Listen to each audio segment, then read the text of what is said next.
Welcome to Transform. I'm Luz, And I'm Anne.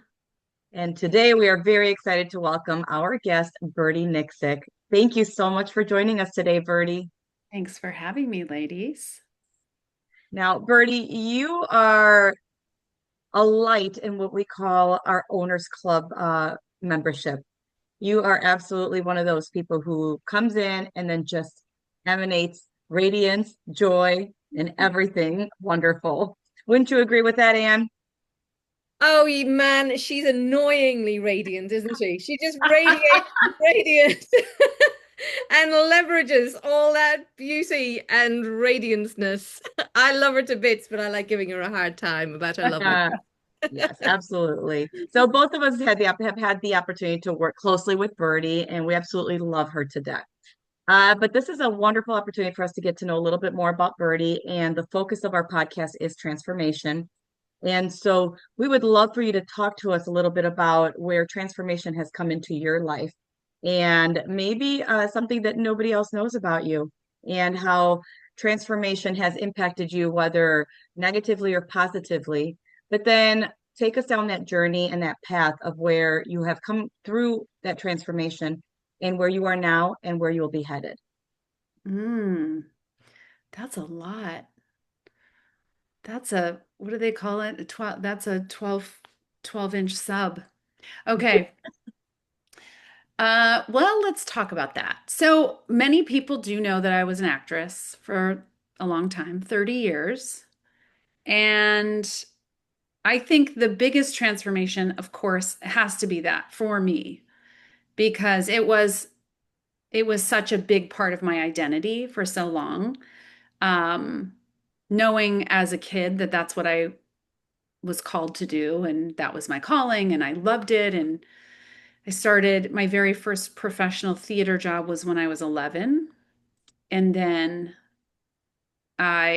started my first job was actually a George Lucas film, my first Screen Actors Guild job. And I just took it from there. So that was a big part of my life. I met my husband through the acting thing, and we lived in LA for 30 years or 22 years. And so I think the biggest piece for me that has been, I think as an adult, the biggest transformation in my life has been being finding this peace on finding a peace and moving on from that sort of chapter in my life, that very long, meaty, exciting, thrilling ride of all of my acting jobs and the travels there, and all of those things. So when I moved to Charleston, South Carolina, which was 5 years ago, I was going through some really hard things with my daughter, one of my daughters. And I would say that was a transformative experience in maybe what felt like in a very negative way. But all of that, plus the move, plus sort of being ready to say goodbye to Hollywood as a business, was a very pivotal moment in my life. I think we all know that it's true to say sometimes, you have to really go through the fire to get to the other side and see, what you have become having gone through that. And no one really wants to go through the fire, but you have no choice, right? You're either throwing in the towel or you're going through the fire. And so I feel as though that 2021, 2022 were very difficult years for me. So COVID kind of settled down, I think, in 2022, where people are starting to get the hang of things again. And I was just in the throes of really coming to terms with, okay, Hollywood's back in gear. I still have an agent, I still have a manager. Do I want to go dip my toe back into that? Or am I really good with this? Am I really good with not doing this anymore? Simultaneously, we were struggling with really hard mental health stuff with my daughter. And it I'll tell you, ladies, it took me off my feet.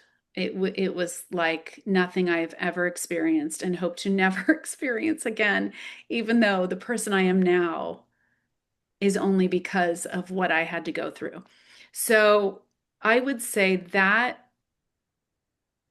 2022 was massively pivotal for me.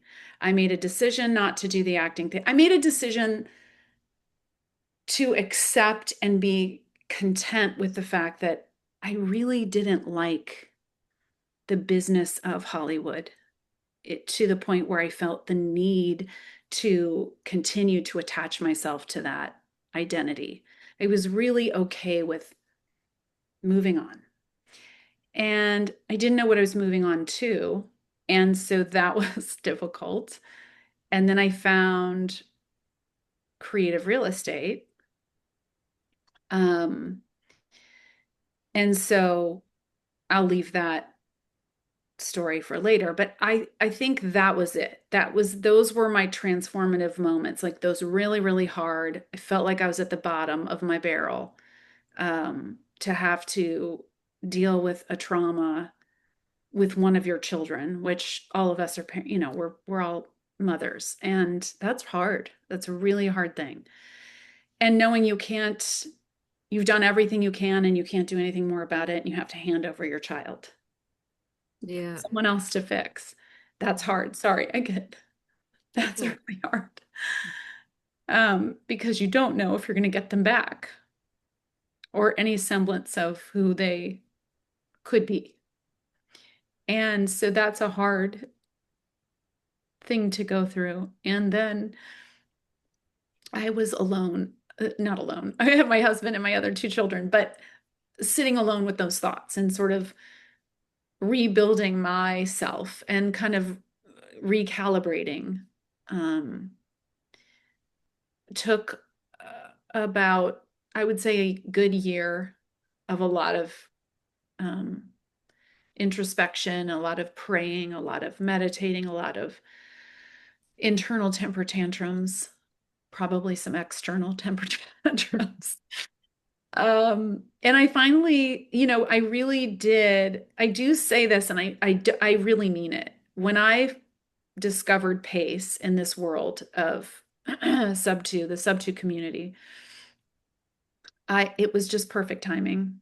I loved the mindset aspect of those calls that happened with Keston and Marlon, and kind of stepping into that and opening my mind to this way of getting into real estate that I'd never really heard of. And I had a design company for many years in Los Angeles.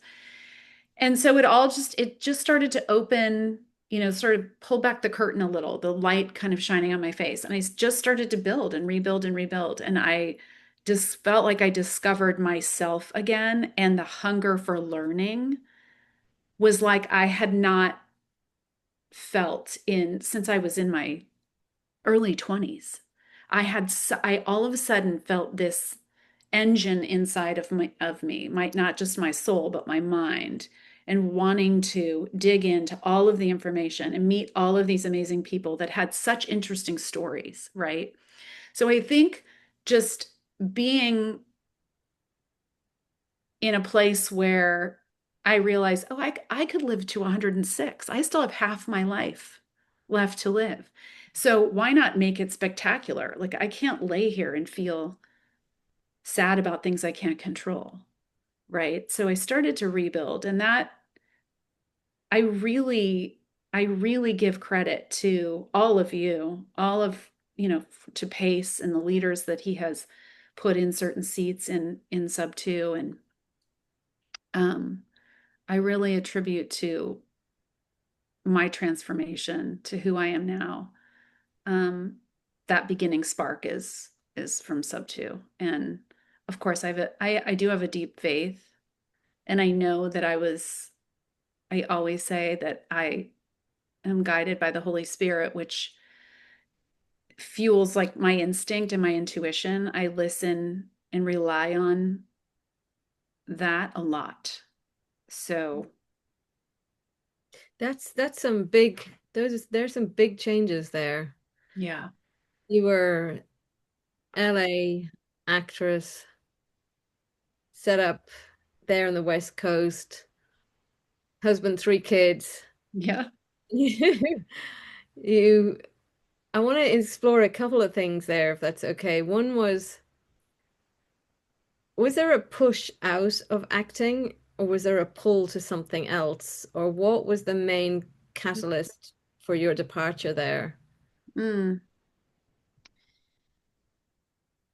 I think because I had my design business also happening that I started in 2011, 2010, I realized that I got a lot more satisfaction out of creating beautiful spaces and being able to have my hands in it on the daily, every day. I was doing something creative and I was just in the driver's seat. And you're not doing that in Hollywood. You're not doing that as an actress. You're like one of the least important, I say this, I'm kind of being funny, but the least important people on the set is you. If you can walk and talk and have some good thoughts, you might work. But you can't really control it. You can't control why they don't pick you, if you look like one of their ex-wives, if, you're the wrong height, if can't get your lines right, whatever. There's just a lot of things, a lot of elements that are not in your control. So I would say I was just ready to be more in the driver's seat. And I felt as though I'd had a good run, always wanting to work more, but realizing that unless I was willing to throw myself on the sword for however many more years, that it was probably not going to change very much. And I Yeah. wasn't willing to continue to feel like the bag of potato chips that we all buy when we buy it and you open it and it's only half full. I felt like that's how my career felt. Like there were chips in there and they taste good, but it feels half full. And I just want to be a full bag of chips. Do you know what I'm fascinated by people who leave a comfy, well-established, hard-won first career. Probably because I've done that. I've done that. I'm onto my third career now. And like my brother was saying, he's 30 years in. He's a GC actually in Ireland. He was going, I've only just got good at it, Anne. I was like, well, you're a slow learner. I think you can be kind of top of your game in 10, 15 years in a career, and then I just want to shoot myself. But then after I make the big change, I then get like so self-flagellating about why am I doing this to myself, going to the bottom of the barrel again. And 5 or 6 years in, I go, oh, this is great. This is what it's for. But you sort of forget there's that slow climb of being useless at everything. And I were you conscious of the fact that you were going to be starting at the bottom of the barrel, or was it, and how has it been starting from scratch? Ooh, I actually never think I'm starting from the bottom of the barrel. Well, I'll just straighten you out on that fact. Yeah, I guess so. Very un-American way. I don't know why that seems so sad. I'm like, no, I start at least in the upper middle, up here. I'm definitely upper level management, Anne. Um, I I have no AC.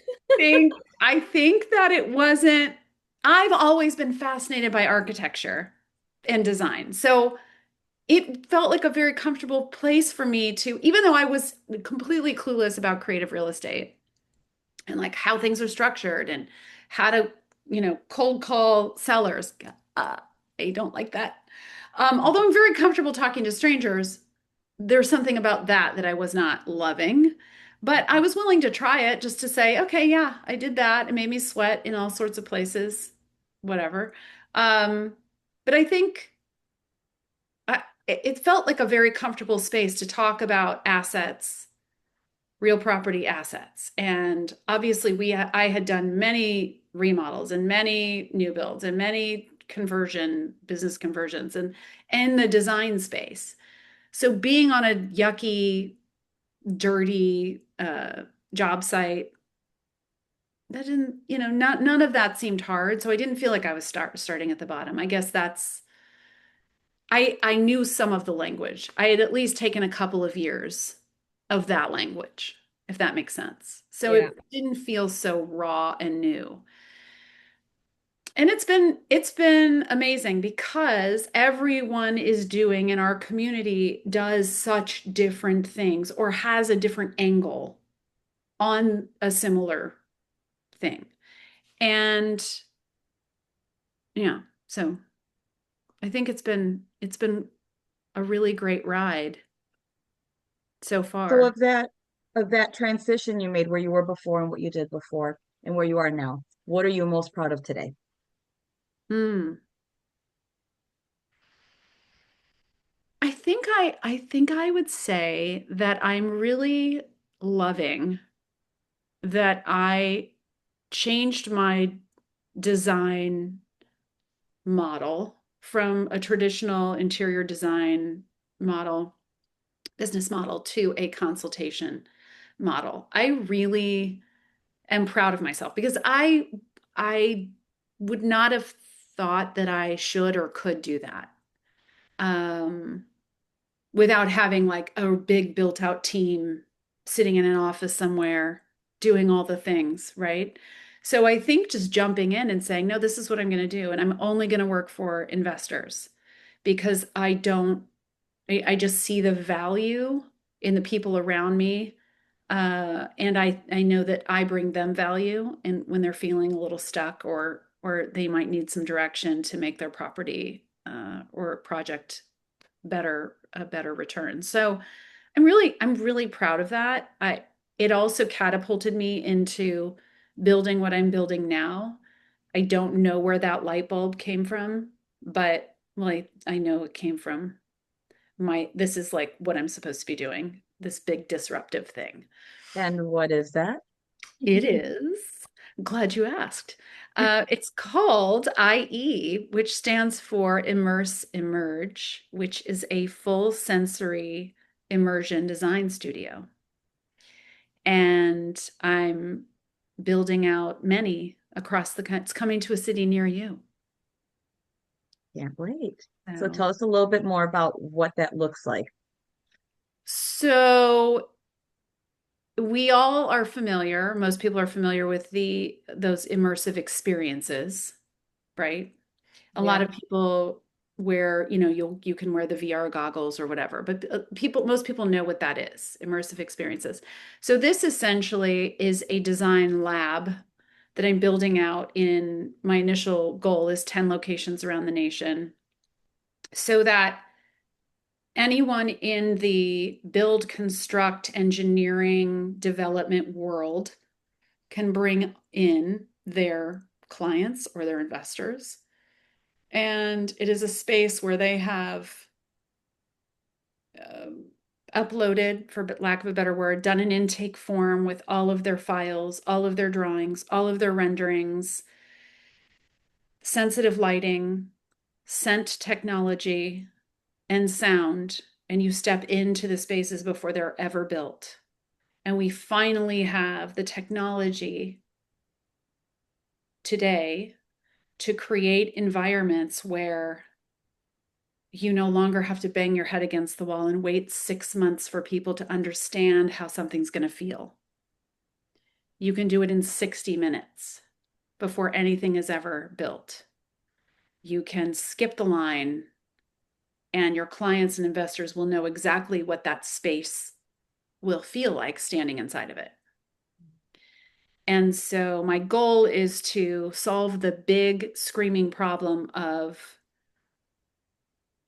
project creep, or idea creep or stalling, because people just can't get on the same page. They just don't know what they're looking at. They can't, there's just a lot of people who don't understand when they're looking at something how they want it to feel like something, and that you can't make them feel something unless their senses are taking it in.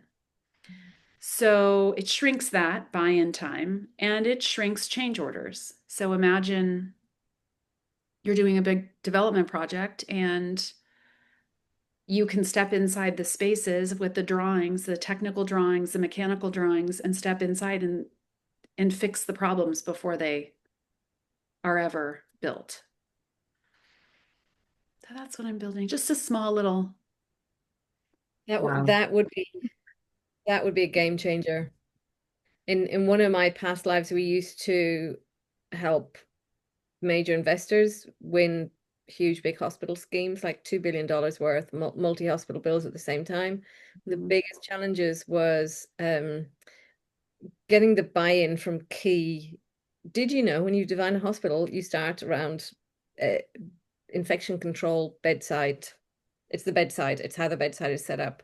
And because that drives all these choices. And then you sort of work from there out. And then all these other people impact stuff, literally from where the consultants' cars are through to where the theater are for, it's a nightmare. And I remember once we actually went into like, I think it was a spare room behind the cafeteria to physically lay stuff out to help people understand who couldn't understand blueprints, renderings, whatever. And even then, with yellow tape on the floor, they didn't get it. We had to bring in stuff to prove that it would work. You can turn a bed with this space, all this kind of stuff. And it's just immense. And this would be such a game changer from so many different levels. Where are you up to on the startup side of it? So I'm done with phase one, which is essentially the team build out. So I have a team and I have a lovely woman who I call my interpreter. She speaks tech and English and design. And so the phase one, the concept sharing and the team I have. Now I'm in the angel fundraising stage, the first round of angel fundraising. And so I have some things to sort of iron out with the team as far as questions to be answered and things like that. So I will be getting decks to people and looking to raise the first 3.7 million from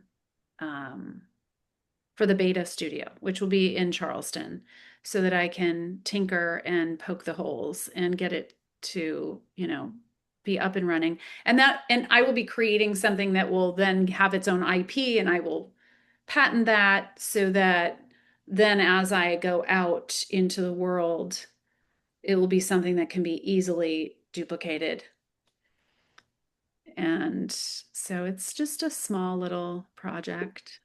Little game changer. Yeah, small little $1 billion industry disruptor.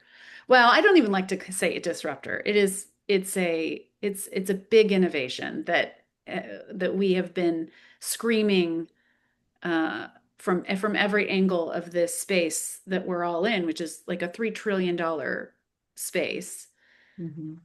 That to your point, Anne, it's like we do all sorts of monkey tricks to get people to understand what it's going to feel like, because everyone says feel, feel, feel. It's a 4-letter F word now. It's like, how do you get people to feel it? Well, you have to let them step inside of it. And now finally we have the tech to do that.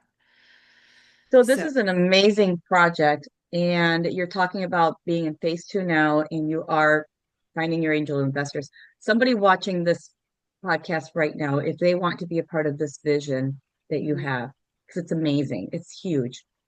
How do they get in touch with you? What can they do if they want to invest in your project, or they want to be involved in one way or another? Glad you asked. So I do have a landing page right now that we're building out. So it's ielab.ai, and there's a little, some information there about the project, and you can fill out a contact form there and I will reach out to you. That's how we're doing it. So I'm finishing up a deck now that I will also send out to interested parties. And I'm really looking for just a couple of people, one or two people to be the angel investors. And those will be for either as a debt instrument or as convertible shares in the company.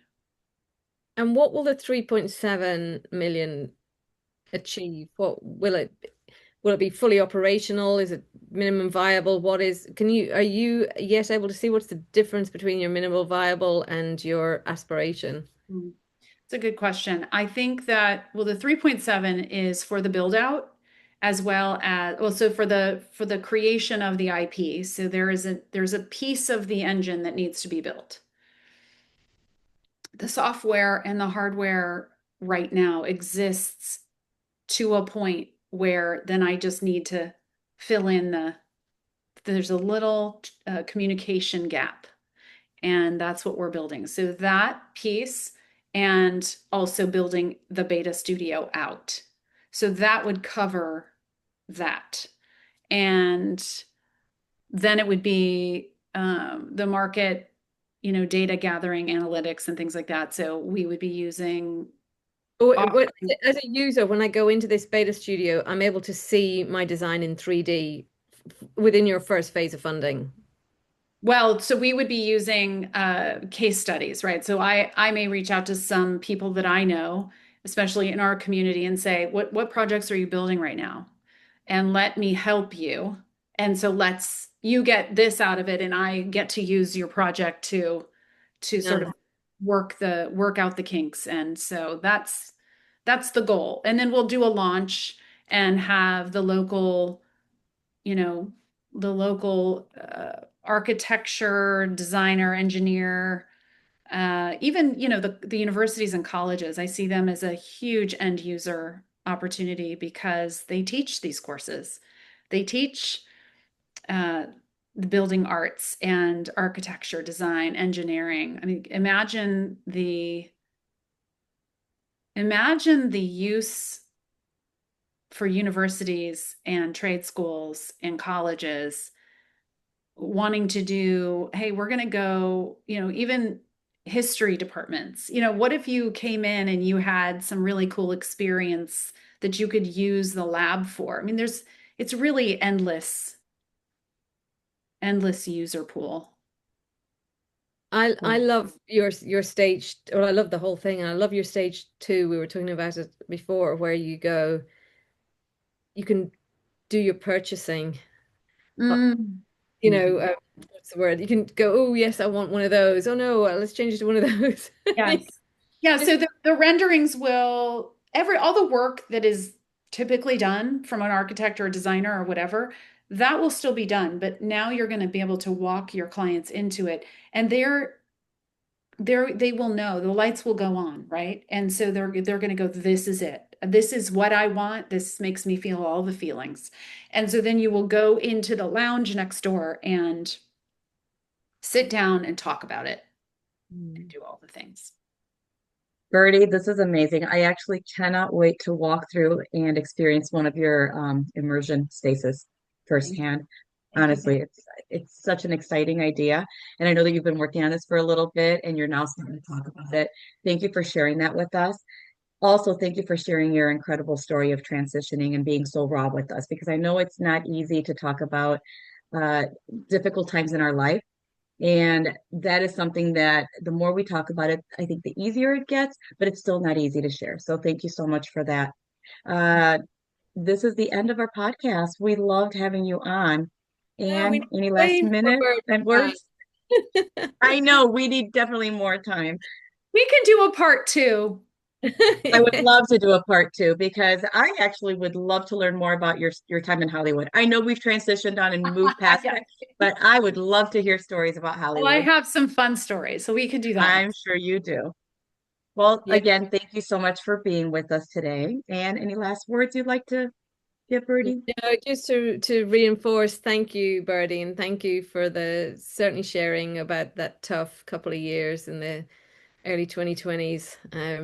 And I completely agree with Luz. The more you talk about it, the more you normalize something that felt like a very personal, Mhm. death-defying killer experience.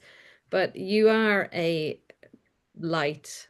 Your God-given wonderfulness shines through all the time. And I'm really grateful to know you. and grateful to learn from you. So thank you for your time and for sharing your experience with I us. love you both. Thank you.